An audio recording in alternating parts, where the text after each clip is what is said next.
আসসালামু আলাইকুম প্রিয় ভাই ও বোনেরা, একটু থামুন, কথাটা শুনুন। বাংলাদেশে নবী করিম সাল্লাল্লাহু আলাইহি ওয়াসাল্লামের 4 জন সাহাবা এসেছিলেন। জি হ্যাঁ, ইতিহাস ঘেঁটে এমনটাই পাওয়া গেছে।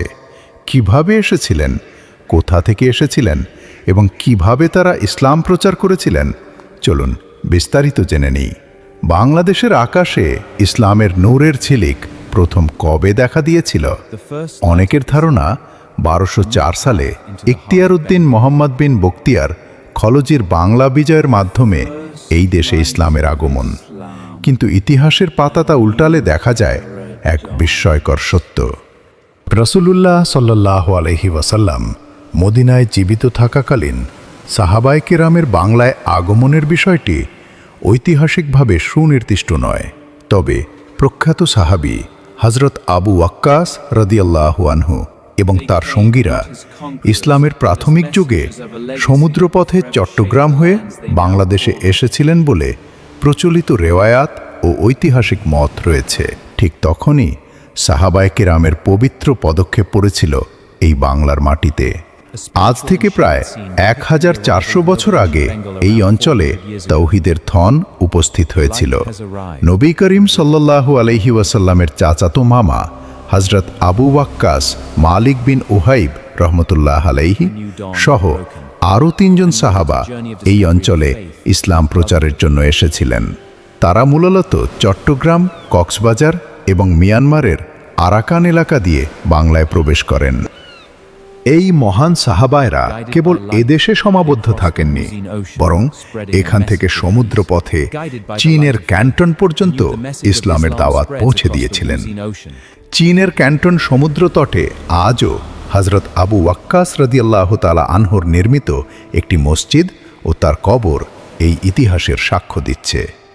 সম্প্রতি লালমনিরহাটের সদর উপজেলার পঞ্চগ্রাম ইউনিয়নের মাঝদের আরেক গ্রামে 69 হিজরিতে নির্মিত একটি প্রাচীন মসজিদের ধ্বংসাবশেষ পাওয়া গেছে। ধ্বংসাবশেষ প্রমাণ করছে যে হিজরি প্রথম শতাব্দীতেই উত্তরবঙ্গে ইসলামের শক্ত ভিত্তি তৈরি হয়েছিল।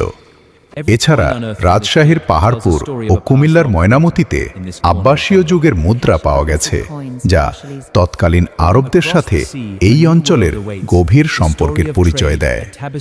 আমাদের সমাজে একটি বিতর্কিত ধারণা প্রচলিত আছে যে এই দেশের সব মুসলিমই নিচু বংশের হিন্দু থেকে ধর্মান্তরিত, কিন্তু ইতিহাস বলছে ভিন্ন কথা।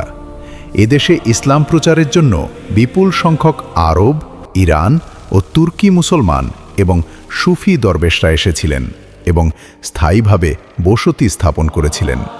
তাদের বংশধররাই আজকের মুসলিম সমাজের বড় একটি অংশ।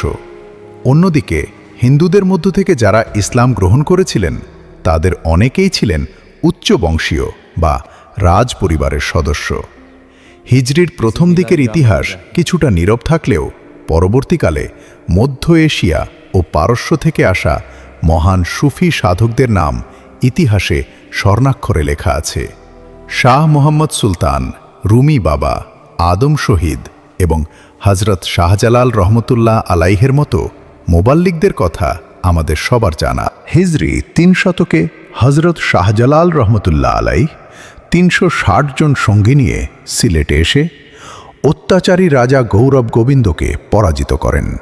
তাদের অমায়িক ব্যবহার ও চারিত্রিক মাধুর্যে মুগ্ধ হয়ে তৎকালীন বর্ণবৈষম্যে জর্জরিত হাজারো হিন্দু ও বৌদ্ধ ধর্মাবলম্বী ইসলামের ছায়াতলে আশ্রয় নেয়।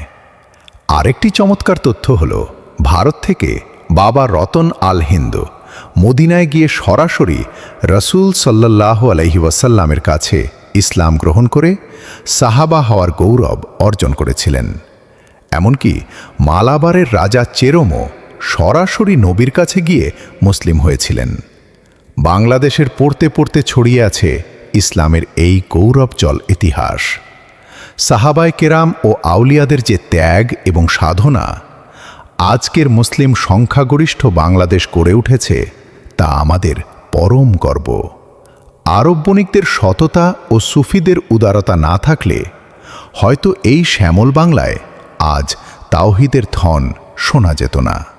আমাদের দেশের মুসলিমরা শেকড়ে সুদূর মদিনার পবিত্র স্পর্শে সিক্ত, এটি আজ ঐতিহাসিকভাবেই প্রমাণিত।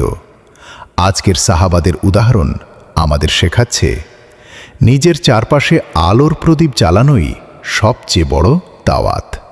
ভিডিওটি ভালো লাগলে আলহামদুলিল্লাহ লাইক ও শেয়ার করতে ভুলবেন না। আর নতুন ভিডিও পেতে সাবস্ক্রাইব করুন।